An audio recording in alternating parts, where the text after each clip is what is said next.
That emotional intimacy leads to physical intimacy, but first it has to start with an authentic sharing of your heart. Well, welcome to the kitchen. Welcome Great to to have the our kitchen. kitchen couples with us as well. And we're going to cook up something good in the kitchen All today. right. We got Mike and Diane, of Hey. course. Right. We have Dan and Danielle. Here we are. Okay, well, Alvin and Joy touched on a pretty vital topic for marriage, this idea of emotional intimacy, right?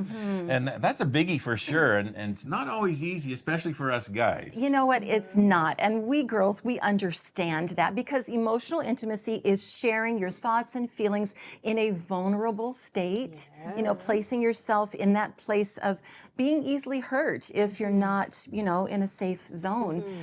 But really, when you do that, guys, that opens up our world to you. We just want to be a part of your world when we see how vulnerable you are with us. Am I right, girls? Oh, we eat that up. Oh, yeah. We love it. With a spoon. Yes, with a spoon. And I'm so glad that Alvin pointed out that being emotionally unavailable can be as dangerous as being physically unavailable in a relationship. And it's got to be really tough to have a stat. Maybe there is, but think about how many emotional affairs are out there.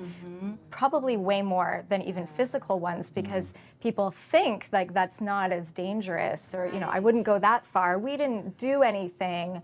But when you're connecting with somebody else on that level, it's a dangerous place And to you be. wonder how many of those emotional affairs then lead to a physical Lead to, affair. It's just the absolutely. beginning, it's a gateway. For sure. And so having said that, I was thinking about it, and I'm team husband on this right now, because I feel like the ladies, sometimes the men get a bad rap for not being emotionally available or being the fixers. Like when we want to share and be vulnerable, they just want to fix, right?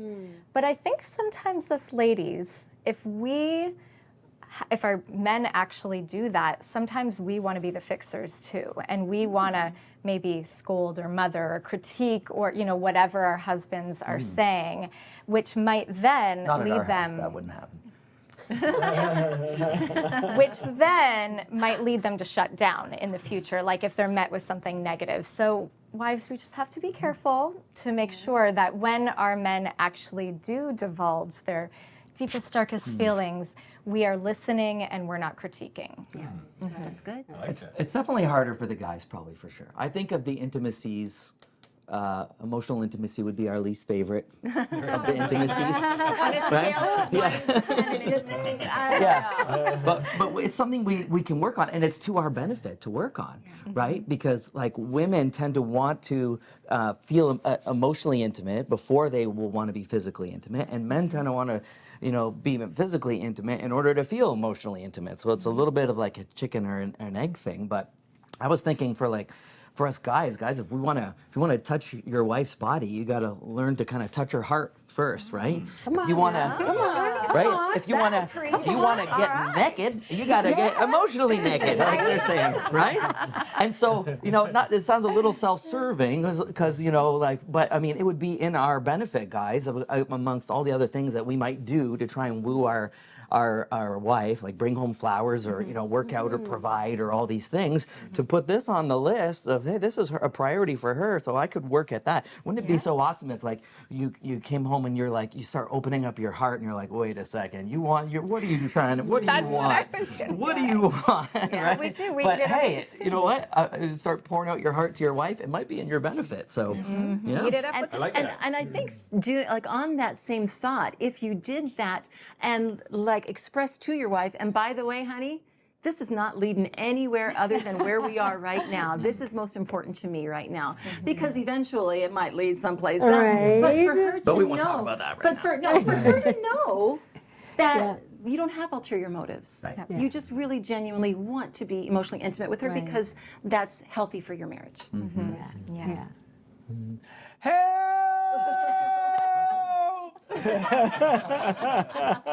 That's why we're here. That's why we're here. We're here to help. Now, what did I mean by that?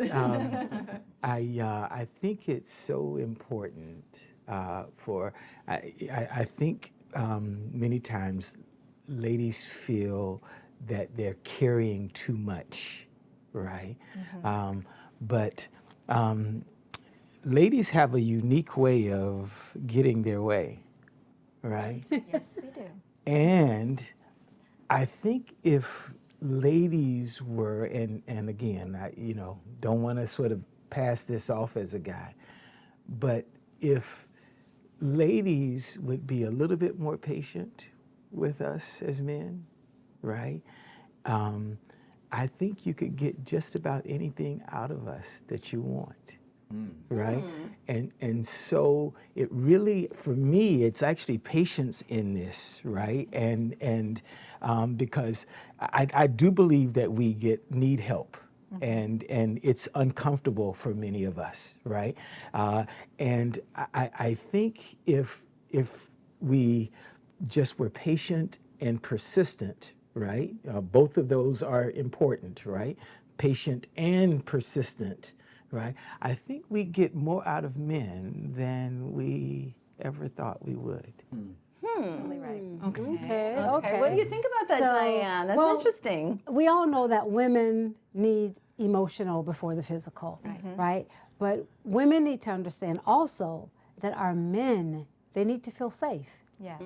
And a lot of times we don't give them that. That's what I Right? was saying. Yes. Exactly. So we need to make sure that our men feel safe. But Proverbs 31:1 speaks on emotional intimacy. It says, "The heart of a husband doth safely trust in her, so that he shall not need spoil." Right? So we need to remember that. But this speaks on trust in a relationship.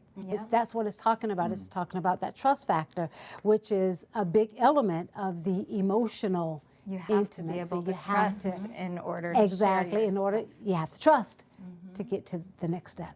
Absolutely. That's so true. And we can, although we always say it's tough for guys, we can learn to open up emotionally. And we do some teaching, and we talk about 3 levels of communication. There's the grunt level, where you're basically you don't really communicate at all. It's like caveman talk. And then there's a journalist level where it's just the fact. It's the logistics of the day. I'll pick up the kids. Blah, blah, blah. And then there's the emotional level, like the feelings level. That's where you want to get to at least once a day to say, unpack and say, here's what I felt today.